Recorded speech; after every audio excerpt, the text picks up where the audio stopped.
히브리서 1장 1절부터 3절까지 같이 한번 보겠습니다. 합독합니다. 시작.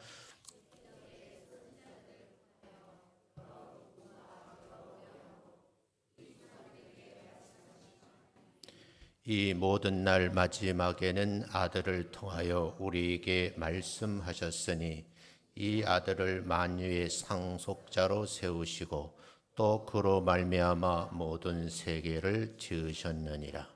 이는 하나님의 영광의 광채시요 그 본체의 형상이시라. 그의 능력의 말씀으로 만물을 붙드시며 죄를 정결하게 하는 일을 하시고 높은 곳에 계신 지극히 크신 이의 우편에 앉으셨느니라. 아멘. 요한복음 3장 16절 시작.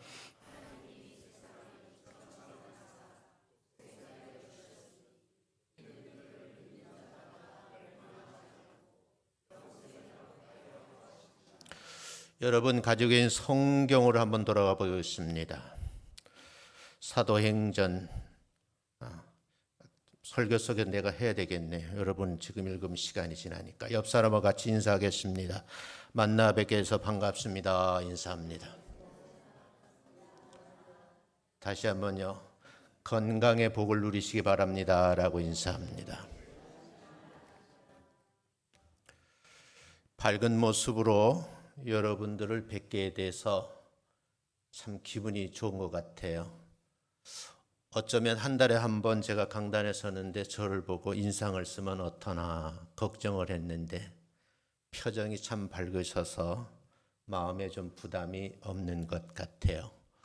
오늘 이 은혜의 말씀을 함께 나누면서 여러분들이 좀 몰입을 하시면서 은혜를 사모하는 복된 시간 되시기를 주의 이름으로 축원합니다. 얼마 전서부터 혼자 고민을 한 내용이 있어요. 왜 사람들은 저렇게 마음의 상처를 많이 받을까 하는 얘기예요. 함께 어울려 살아가는 세상인데 가장 가까우면서도 먼 사람들 사이에서 알게 모르게 마음의 상처를 받는 모습을 보게 되었어요. 그래서 이 내용을 우리가 한번 어떻게 해결할까? 시점은 이렇게 출발됐는데 제가 오늘 여러분 가지고 있는 원고가 한 20페이지 정도 돼요. 그만큼 제 혼자서 고민을 많이 했고 오늘 새벽에 17번째로 수정하다가 제가 교회에 왔습니다.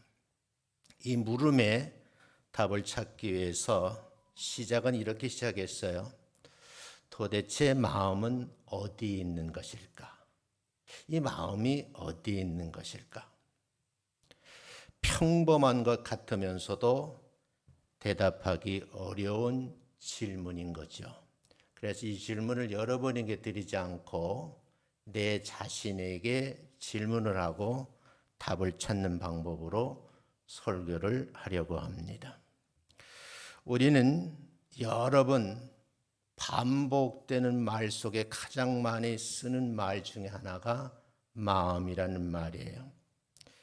주변에 있는 분들을 만나서 이야기를 들어보니까요. 한참 듣는데 그분이래. 목사님, 제가 지금 마음이 아파요.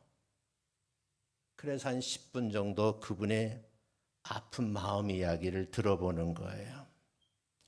어떤 분을 만나니까요. 오늘은 참 마음이 무겁다는 거예요. 왜 저분이 그렇게 무거운 마음을 가지고 나를 만나려고 하는 거지? 어떤 분은 이야기를 하는데 오늘 마음이 상했다는 거예요. 그래서 기분이 언짢다는 거예요. 어떤 분은요. 밝은 미소를 띠고 와서 오늘 제가 결심했습니다. 그래 마음 먹었어요. 예를 들어 마음도 먹을 수 있나? 그런 생각을 했어요. 어떤 분은요. 제가 마음을 돌렸습니다 그러더라고요. 그 돌린다는 말이 뭐지? 마음도 돌릴 수 있는가? 어떤 성도에게는요. 지난주 목사님 말씀을 듣다가 마음에 찔림을 받았습니다. 이야기를 하길래 도대체 무슨 설교를 들었길래 마음의 찔림을 받았을까 궁금해지는 거예요. 그분하고 커피 한 잔을 사드리고 한참 동안 이야기를 나눴습니다. 그런데 의문이 들었어요. 눈은 어디 있는지 알아요. 귀가 어디에 있는지 여러분 다 알잖아요. 심장과 뇌가 어디에 있는지 보이지는 않지만 여러분들은 알고 있어요. 그래, 의사가 가슴을 열면 심장이 보이고 두개골을 열면 그 안에 뇌가 있다는 걸 알아요. 그런데 여러분, 평생 가지고 살아가는 마음이 어디 있느냐고 물으면 정확하게 대답하는 분들이 많지를 않더라고요. 여기에 대해서 인간 세계사에서 오랫동안 마음을 연구한 분야가 있어요. 가장 오래된 연구 분야는 철학이에요. 근데 요즘에는 의학과 신경과학에서는 마음을 연구를 많이 진행을 했답니다. 그래서 그분들의 결론은 인간의 생각과 기억, 감정과 판단이 뇌와 신경계 그리고 신체의 작용과 매우 긴밀하게 연결되어 있다는 건 발견했는데 마음이 구체적으로 어디에 있다라고 밝히지는 못합니다. 이게 현대 과학의 한계에 부딪힌 거예요. 심리학은 과학이거든요. 심리학에서는 인간이 어떻게 생각하고 느끼고 기억하고 행동하는지를 연구하는 분야인데 아직까지도 심리학에서도 마음이 어디에 있다라고 특정 지명을 말하지 않고 있습니다. 방금 말씀드린 대로 철학은 오랜 세월 동안 이 분야를 연구해 왔어요. 그분들도 정확하게 똑 떨어지게 한마디로 개념을 정리하지 못합니다. 그분들의 얘기를 들어보면 몸과 마음은 어떤 관계인가 이런 분야를 많이 얘기해요. 정신과 육체는 어떻게 연결되어 있는가 이 분야에 대한 학문적 연구는 많지만 철학에서도 마음이 어디에 있다 특정지지 못한다는 거예요. 그래서 궁금하잖아요. 그러면 성경에서는 뭐라고 말할까? 이 스토리의 흐름을 잘 이해하면서 몰입하시면 여러분이 깊은 성경의 내용을 알 수가 있어요. 성경을 읽어보니까 이 문제에 대해서 조금 다른 관점이더라고요. 구약 성경에서는 마음이라는 단어를 가르쳐서 대표적인 두 단어를 쓰고 있는데 레버란 말하고 레바브란 말을 쓰고 있어요. 신약 성경에서는 카르디아라는 단어를 쓰고 있어요. 이 세 가지 단어를 응축해서 생각해 보면 성경에서의 마음이라는 단어는 우리가 생각하는 단순한 감정만을 뜻하는 것이 아니고 마음은 생각하고 느끼고 판단하고 사랑하고 믿고 선택하고 결단하는 7가지의 인간 내면의 인격 중심이다. 그 인격 중심이 마음이라는 표현을 썼어요. 성경을 읽으니까 조금 더 투명해지더라고요. 그런데 저는 이 성경 말씀을 읽으면서 더 어려운 질문에 스스로가 봉착하게 됐어요. 그래서 설교 원고를 쓰다 내려놓고 또 고민하면서 다양한 자료를 접근하면서 설교 원고를 17번째 수정한 거예요. 성경에서는 인간에게만 마음이 있다. 우리 눈에 보이지도 않아요. 지금 많은 학문에서도 마음이 특정한 곳에 있다고 말하지도 않아요. 그런데 성경에서는 인간에게만 마음이 있다고 말하지 아니하고 하나님에게도 마음이 있다는 표현의 기록이 있더라고요. 근데 요한복음 4장 24절을 보면 여러분이 잘 아는 말씀이에요. 하나님은 영이시니 그랬어요. 하나님은 영이시거든요. 우리 인간과 같이 육체를 가지고 있으신 분이 아니에요. 그런데 하나님은 마음을 이야기를 하시는 거예요. 인간처럼 육체를 가지신 분이 아니신데 그렇다면 어떻게 하나님께서 마음이 있다고 말할 수 있는가 하는 또 다른 질문에 나는 몰입을 하기 시작했어요. 여기서 아주 중요한 사실을 하나 발견하게 됐는데 성경에서 말하는 마음은 반드시 육체의 어느 한 기관을 의미하는 것이 아니라는 사실을 저는 알게 되었어요. 성경에서 말하는 하나님의 마음을 말할 때는 하나님의 뜻, 하나님의 사랑, 하나님의 기쁨, 하나님의 의지, 하나님의 성품을 인간이 알아들을 수 있는 언어로 표현하는 것을 마음이라는 말로 쓰더라고요. 그래서 마음을 언어로 표현하는 것이 바로 말씀인 거예요. 이 내용을 알고서부터 조금 제 생각이 달라졌어요. 처음에 이 설교 원고를 작성하기 시작하면서 제 생각에는 마음이 도대체 어디 있는 것이지? 스스로 시간이 많으니까 찾아가는 그런 시간을 보냈어요. 성경이 더 깊은 질문으로 나를 이끌어갑니다. 그 이끌어가는 과정에서 마음이라는 건 도대체 뭐야? what이라고 하는 질문 앞에 서게 됐어요. 그리고 마지막에 더 중요한 질문을 던지게 됐는데 그 질문의 답을 제가 받으면서 이 목사야, 너의 마음은 지금 어디를 향하고 있느냐고 물으시는 거예요. 그 내용을 사도행전 2장에서 찾아가려고 저는 오늘 생각을 합니다. 한번 성경을 펴놓으시고 사도행전 2장 37절부터 읽겠습니다. PPT가 없으니까 여러분 성경을 찾으세요. 몰입해서 잘 보시면 은혜로운 시간이 될 줄로 믿습니다. 자, 2장 30절 있습니다. 시작. 그들이 이 말을 듣고 마음에 찔려 베드로와 다른 사도들에게 물어 이르되 형제들아 우리가 어찌할꼬 하거늘. 한 절만 읽고 성경을 펴놓고 그대로 계세요. 여기 보니까 그들이 그랬어요. 베드로의 말을 듣고 마음에 찔림을 받은 거예요. 그리고 베드로와 다른 사도들에게 묻는 거예요. 그렇다면 지금 제가 어떻게 해야 되겠습니까? 궁금하잖아요. 37절은 이렇게 시작하는 거예요. 그들이 이 말을 듣고 그렇다면 질문해야 되잖아요. 무슨 말을 들었을까? 궁금하잖아요. 그래서 36절에 그 궁금증의 답이 기록되어 있어요. 36절 있습니다. 시작. 그런즉 시작.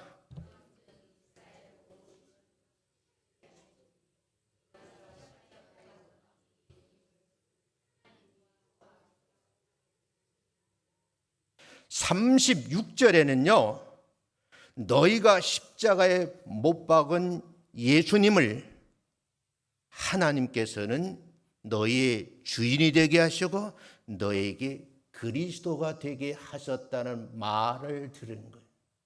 베드로의 말을 들은 거예요. 말을 듣는 순간에 깨달음이 오는데 뉘우침이 오는 거예요. 아, 우리들이 그렇게 함성을 지르고 몰아붙인 예수가 십자가에 못 박는 광경을 다 보았는데 그분이 나의 주인이 되시고 나의 그리스도가 되셨다는 사실을 알게 된 거예요. 깨달음이죠. 이 아는 순간에 이 무리들은 순간적으로 공통어를 내뱉었는데 어찌할꼬, 이 일을 어찌할꼬 그렇게 말하고 있는 거예요. 설교 좀 길어질 것 같은데도 이 내용을 삽입을 했어요. 그 17번째 여러분들에게 도움을 드리기 위해서요. 예수님께서 주가 되셨고 그리스도가 되셨다 그러는데 이게 도대체 무슨 말인가 하는 거예요. 여러분, 예수님은 주라고 말씀을 하셨어요. 이건 헬라의 퀴리오스라는 말인데 이 말을 여러분이 잘 이해를 하셨으면 좋겠어요. 주가 되셨다는 분은 그렇게 어찌할꼬 하고 통에 자복하는 마음 깨달으면 사람들에게 내 인생의 주인이 되셨다는 거예요. 그리고 내 인생의 뭐야? 그리스도가 되셨다는 거예요. 그래서 예수 믿는 사람들은 교인으로 끝나면 안 되고 뭐가 돼야 돼요? 그리스도인이 되어야 되는 거예요.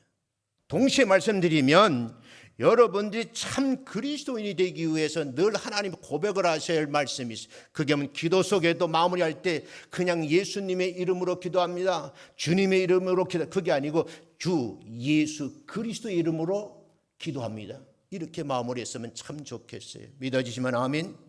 주라는 뜻, 예수라는 뜻, 그리스도라는 뜻을 확실히 알고 기도 속에 여러분들이 함께 나누셔야 된다. 그 말씀을 드리고 싶어요. 제가 오늘 설교 연구를 여러분 안 드렸거든요. 아침에 수정하다 제가 카톡에 안 올려놨어요. 오후에 여러분 단톡방에 올려드릴 테니까 오타는 있지만 참고해 보시길 바라요. 그러니까 여러분 주님이라는 뜻도 이해하셔야 되고 예수라는 뜻도 이해하셔야 되고 그리스도라는 뜻도 이해하셔야 된다 그 말이죠. 그리스도라는 말은 헬라의 크리스토스예요. 그리스도스라는 말은 기름 부은 자라 그런 뜻이거든요. 누구를 위해서 기름 부음을 받았을까 하는 것도 굉장히 중요한 말이에요. 더더욱 중요한 것은 여러분이 잘 이해하셔야 되는데 기름인데 그분이 메시아라는 거예요. 그래서 메시아의 뜻도 여러분들이 이해하셔야 돼요. 주인은 어떤 분이냐? 나를 다스리는 자예요. 내가 믿고 따르고 순종하라는 분을 기도 속에서 고백하는 거죠. 여러분의 고백 속에 그리스도의 참뜻이 살아나시기를 주의 이름으로 축원합니다. 그래서 이 말씀을 우리가 한번 깊이 생각해 볼 필요가 있겠다 하는 뜻에서 주와 그리스도가 되게 하셨다는 의미가 무슨 말일까? 조금 설명을 하고 가겠어요. 여기서 한 가지 분명히 해야 될 일이 있어요. 이 말씀은 예수님께서 본래 하나님이 아들이 아니셨는데 부활하신 이후에 비로소 신적인 존재가 되었다는 신화 같은 말을 하시면 안 돼요. 성경은 주 예수 그리스도께서 영원하신 하나님의 아들, 성자 하나님이심을 증언하는 거예요. 베드로가 여기서 강조한 것은 십자가의 부활과 승기를 통해서 하나님이 약속하신 메시아이시고 주님이심을 부속가적으로 드러내고 공적으로 확증하는 일을 그 현장에서 하신 거예요. 베드로의 설교는 결국 한 사람에게 집중됩니다. 처음에는 말을 하기 시작했어요. 그런데 공적인 말을 하게 되는데 예수님은 주인이시며 그리스도라고 선포하는 거예요. 하나님의 마음을 알고 싶다라고 말하는 저에게 요한복음 3장 16절에 답을 하시죠. 하나님께서는 세상을 이처럼 사랑하셨다. 그건 여러분 궁금하니까 이처럼이 무엇일까? 영어는 like this. 독생자를 주셨다는 거예요. 하나님께서는 사랑한다고 말씀만 하시지 아니고 주신 거예요. 아들을 주신 거예요.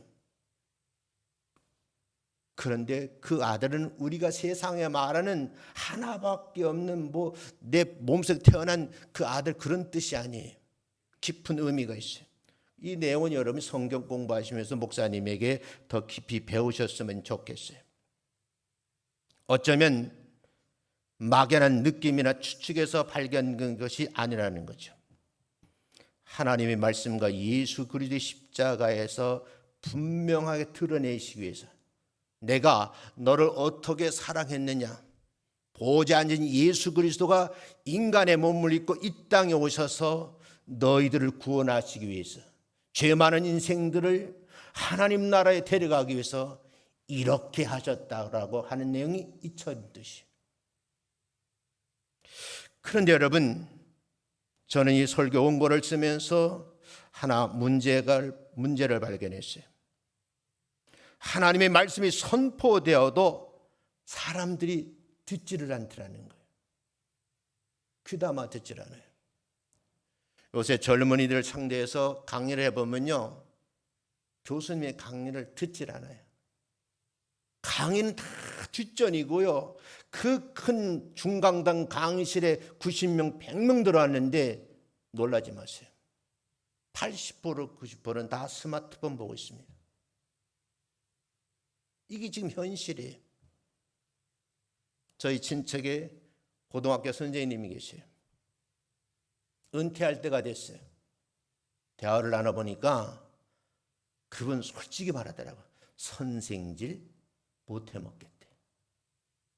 왜 그러냐고 물으니까 인천의 명문고등학교인데 그 고등학생들이 선생님의 강의를 듣지 않는다는 거예요. 어쩌면 당시에 하나님의 말씀이 선포됨에도 불구하고 귀가 어두워서 들리질 않는 거예요. 딴짓하고 있는 거죠. 귀로는 들어도 더 중요한 것은 마음으로 들리지 않는다는 거예요. 목사님의 설교가 귀로는 들리는데 마음으로 부딪혀서 때론 튕겨지기도 하고 받아들이는 어떤 역동적인 현상이 일어나야 되는데 목사님이 설교하시는구만. 좋은 말씀 하시네. 이 정도인 거예요. 그렇다면 어떻게 하나님의 말씀이 인간의 마음 깊은 곳까지 들어갈 수 있을까라는 물음이에요. 여기서 두 번째 단계가 시작됩니다. 성령께서 복음의 말씀으로 인간의 마음을 깨우치시는 거예요. 이 성령의 사역입니다. 그래서 여러분, 베드로는 그냥 말을 했거든요. 37절 하반절에 보면 이렇게 그들이 이 말을 듣고 그랬어요. 이 말씀을 듣는 것이 아니라 베드로의 이 말을 듣고 그랬어요. 근데 듣는 순간에 성령님께서 듣는 사람의 귀로 들리는 음성을 마음의 찔림으로 다가오게 하게 하신 거예요. 그래서 아까 말씀드렸지만 신약 성경에서는 마음을 카르디아라는 말을 쓰고 있어요. 우리가 마음이 어디 있는가?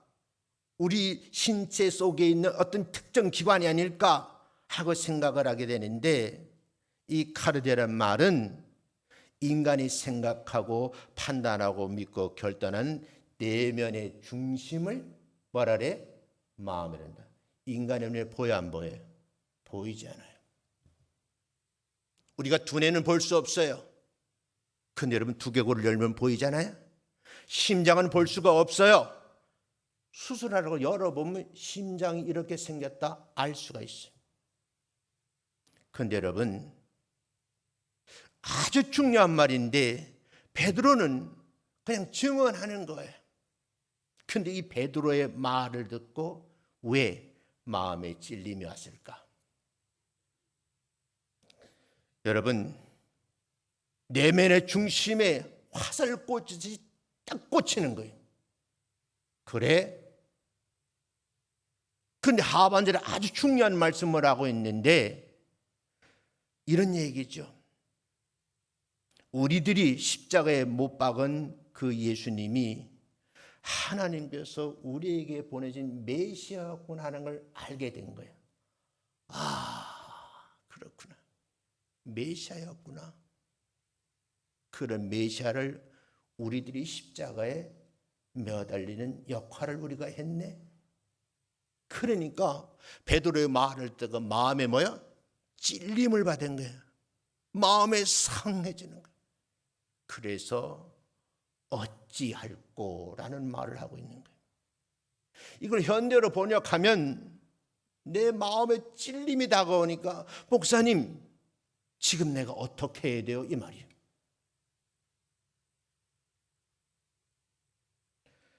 이 말이 무슨 말인가 하면요, 예수님의 이야기가 갑자기 자신들의 인생의 삶 마음속으로 들어오게 된 거예요. 그래서 입에서 터져나오는 한마디가 형제들아, 십자가에 못 박은 무리들을 말하는 거예요. 형제들아, 우리가 앞으로 어떻게 해야 될까? 중지를 모으는 거예요. 저는 이것이 오늘 본문에서 인간의 마음이 깨우쳐지는, 깨어나는 결정적인 순간이다, 이렇게 말씀을 드려요. 여러분, 예수 믿으라고 권면해도 교회 안 오는 분은 많아. 어쩌다가 누구에 이끌려서 교회 저 뒷자리에 앉아 있는데, 그게 목사님이 전하는 말씀, 본교회 성도들은 아무 감흥이 없어.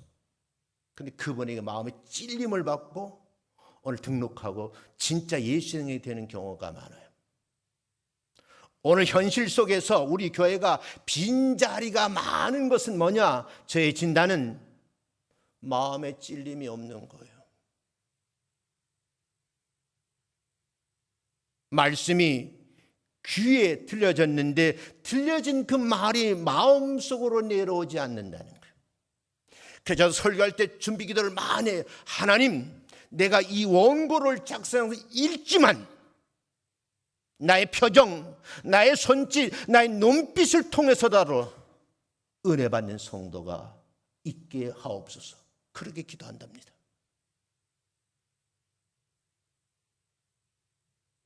여러분, 그 역할을 누가 하셨는가?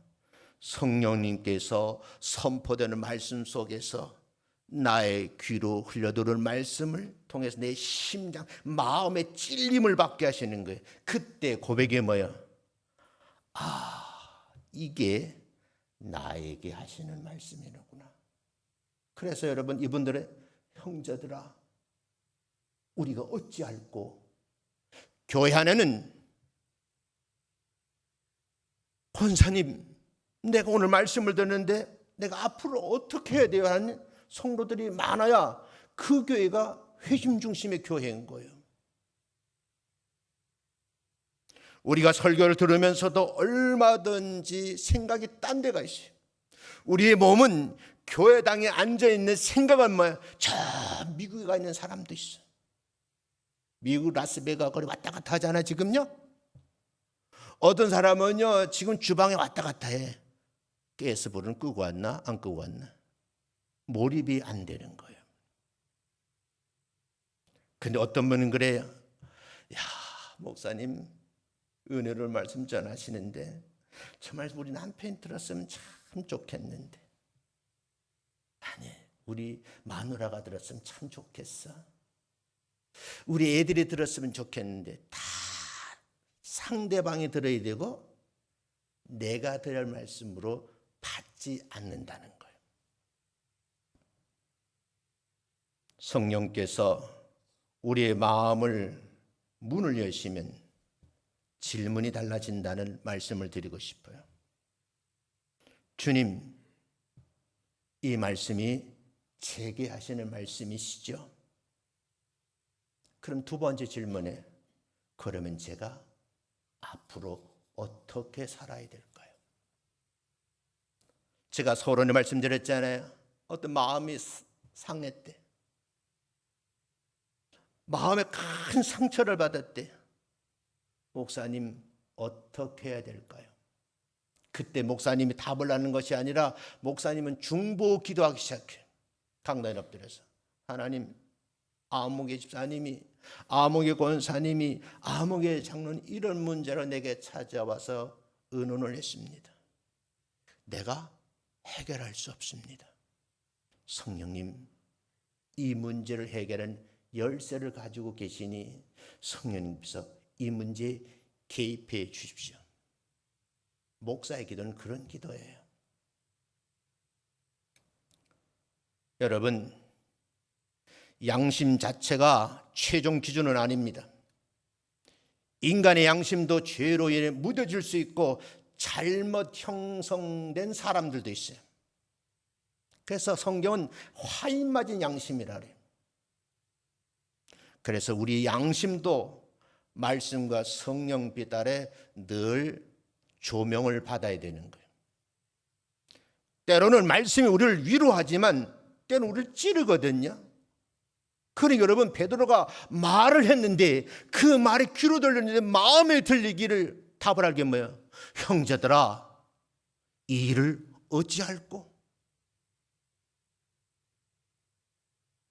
여러분, 요즘 현대교인들은요, 목사님 강단에서 때리는 설교하자면, 난 때리는 설교가 뭔지는 모르지만, 근데 여러분, 때리는 설교는 하지 말아야 된다는 말은 동의하는데 찔림을 받을 수 있는 설교는 해야 된다는 거예요. 이해되시고 동의되시면 그게 아멘. 그렇다면 마음에 찔린 것으로 끝나야 되는가? 찔림 받은 끝나면 안 돼. 그 다음이 중요해요. 그리고 다음 단계가 중요한 거예요. 깨어난 마음은 회개가 동반돼야 돼. 믿음으로 하나님께 돌아서고 삶의 방향이 바뀌어져야 된다는 거죠. 사람들이 묻거든요. 그 찔림을 받은 그 무리들이 우리가 어떻게 해야 합니까? 이 질문 앞에 베드로가 대답을 하죠. 지금 너희들이 십자가에 못 박힌 예수를 보았고 그 행위를 너희들이 했으니 지금부터 뭐 하라는 거예요? 회개하라는 거예요. 은혜 받은 성도는요, 신앙생활 하는 행동을 보면 은혜 받은지 안 받은지 열매를 보면 알 수가 있어요. 지금은 좀 드물게 보지만요, 옛날에는요, 참 옛날 얘기죠. 은혜의 말씀이 다 선포되고 여러분 마음이 막 찔림을 받잖아요. 그 예배가 딱 끝나면 밥 먹으러 가는 게 아니에요. 다 여기 엎드려서 뭐해? 그냥 통에 잡아 기도하고 울고불고 난리가 났어요. 근데 어느 날 교회 안에 이 울음이 사라졌어. 눈물이 사라졌다고요. 그냥 처음 말씀 들으면 오케이. 야, 오늘 목사님 설교 잘하시는데 끝이요. 갈멜산 기도원에 가보면요, 교계 유명한 강사님도 말씀을 선포해요. 그리고 목사님은요, 통성 기도 시켜놓고 가셔요. 근데 여러분, 갈멜산 기도의 특징이 뭐냐? 그때부터 기도 시작하는데 30분, 1시간, 2시간, 다음 오후 3시 예배 드릴 때까지 거기 엎드려서 기도하는 사람 있어요, 없어요? 봤어요, 못 봤어요? 그게 진짜 믿음이요. 나는 바라기를 앞으로 우리 교회가 우리 허 목사님 말씀 전하실 때 그 은혜의 말씀을 듣고 통해 차복하면서 정심 한 끼쯤은 굶을 수 있는 그런 성도가 12명만 나왔으면 좋겠어요. 아멘. 그럼 교회 부흥돼요. 그 12명이 내가 끼라고요.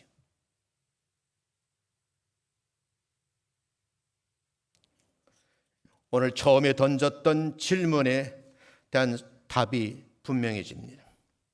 성경의 궁극적인 관심은 마음이 어디 있냐, 나의 질문보다는 마음의 방향이 더 중요하다고 생각해요. 형제들아, 이 일을 어찌할꼬 하는데 방향이 정해졌어요. 어때요? 완전히 돌아서서 어떻게? 회개의 자리로 가는 거예요. 그 다음 뭐야? 삶이 바꿔지는 거예요. 단순한 감정적으로 미안해하거나 후회하는 것으로 끝나는 것이 아니라 하나님 앞에서 나의 생각, 나의 삶의 방향이 바뀌어지는데 내 중심에서 이제는 하나님의 중심으로,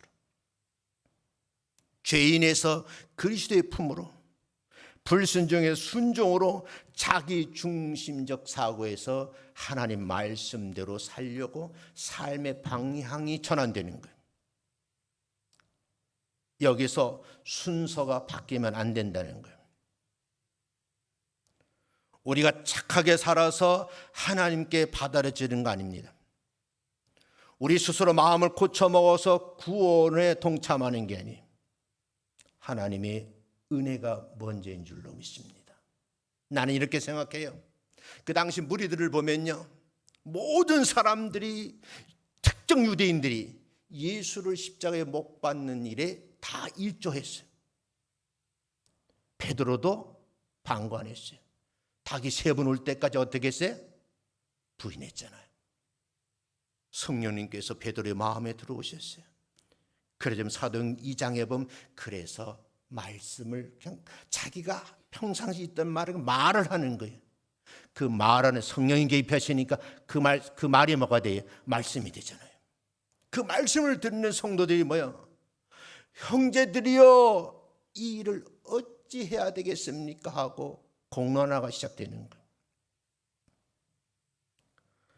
사도행전 2장 42절을 보면 어찌할꼬 하고 회개한 이후의 삶의 모습이 그려져 있어요. 그들의 변화된 모습. 첫 번째, 사도들의 가르침을 받기 시작했다는 거예요. 지금으로 하면 성경 공부야. 성경 공부하기 시작했어요. 그리고 가르침을 받고 나서 거기 모인 공동체 구성원들과 교제를 하기 시작했어요. 교제만 하는 것이 아니라 떡을 떼어서 서로 나누어 먹었어요. 그리고 서로를 중보 기도하기 시작했고 마지막에는 교회를 떠나서는 서로의 필요함에 대해서 인정하고 돌보는 삶을 시작했어요. 삶이 달라진 그리스도인의 삶을 구체적으로 설명을 하고 있는데 왜 그런가 하고 원인을 분석해 보니 마음의 위치가 어디 찾는 것이 아니라 마음의 방향이 전환됐다는 거예요. 순종은 구원을 얻기 위해서 하나님께 지불하는 대가가 아닙니다. 구원받은 마음속에 나타나는 열매인 거예요. 오늘 본문의 흐름은 그래서 너무너무 아름다운 거예요. 예수 그리스도가 결과적으로 베드로의 말 속에 선포되었어요. 그 말씀을 듣는 순간에 성령께서 마음을 요동치게 만드는 거죠. 그때 그들은 입을 열어 말하잖아요. 우리가 어찌할꼬 라고 말을 하니까 베드로가 입가의 첫 마디가 회개하십시오. 회개가 끝난 이후에 삶의 방향이 달라졌다는 거예요. 이것이 복음이 인간의 마음을 지나 삶으로 흘러가는 연속적인 과정이라는 거예요. 좀 정리를 해볼까요? 처음에 제 질문은 마음이 도대체 어디 있는 것이야? 그래서 의학적인 그런 결론을 찾아봤어요. 이분들은 알겠지? 심리학 쪽에도 찾아봤어요.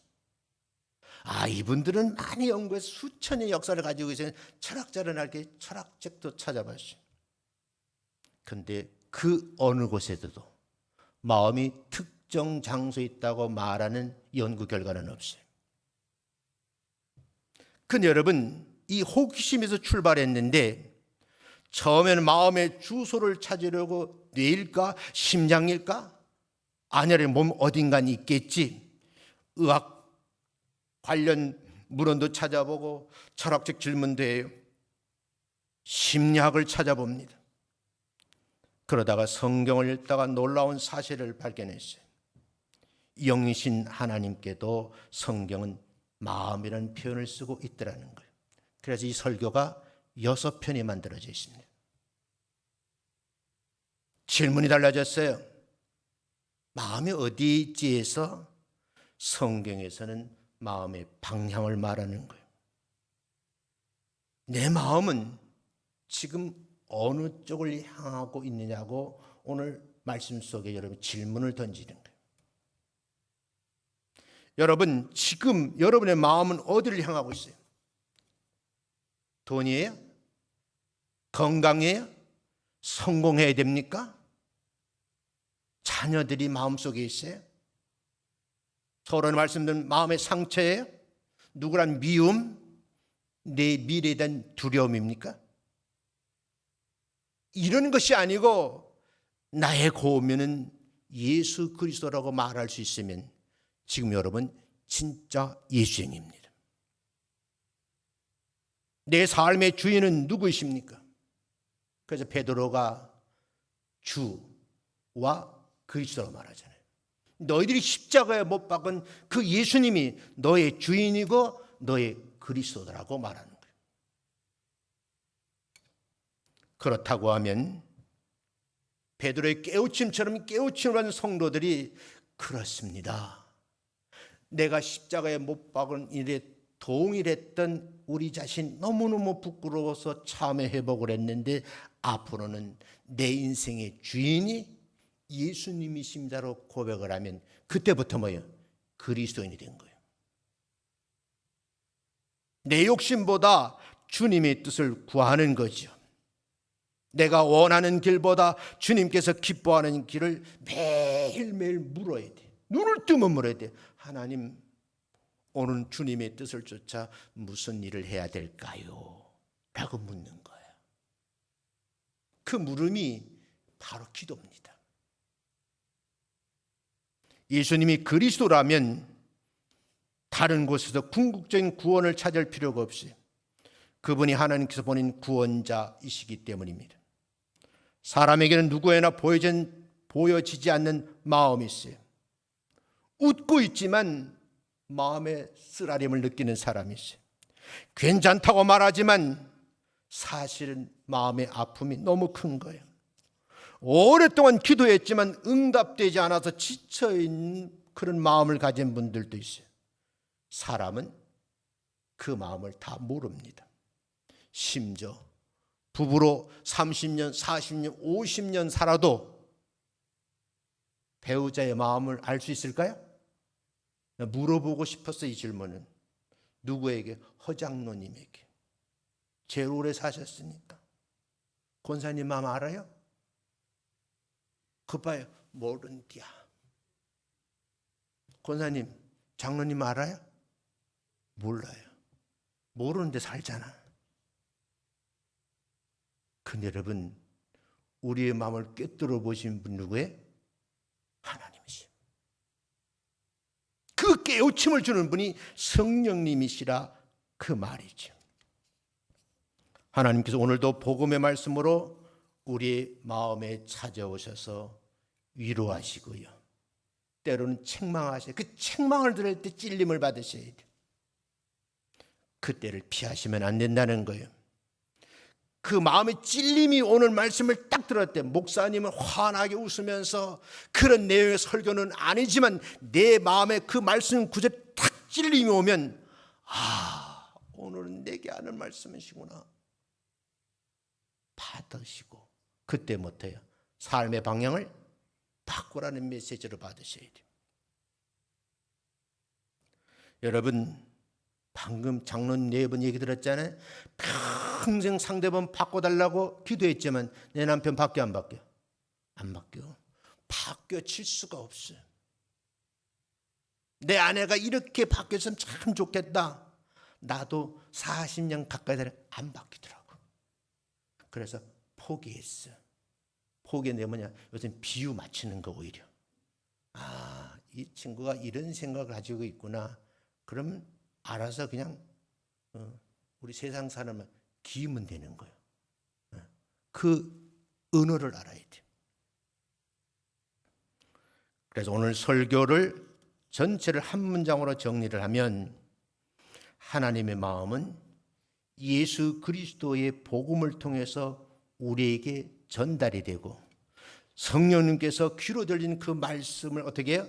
깨우침을 주실 때 우리는 회개하고 믿음으로 하나님께 방향을 돌리고 삶의 방향을 바뀌어주는 삶을 살으셔야 된다.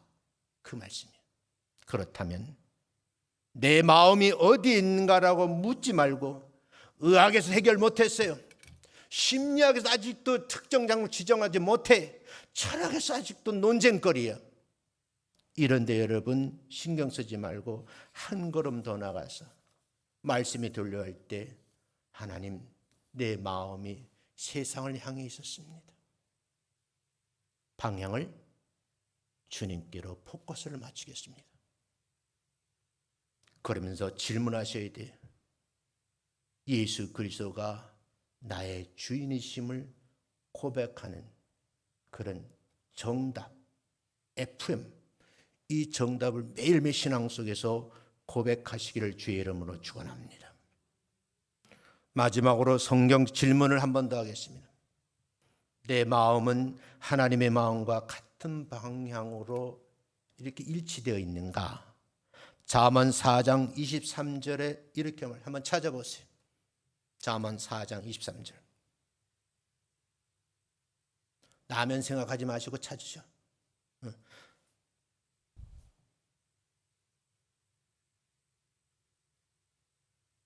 다 찾았으면 아멘. 한 목소리 했습니다. 시작. 큰 소리로 4장 23절 시작.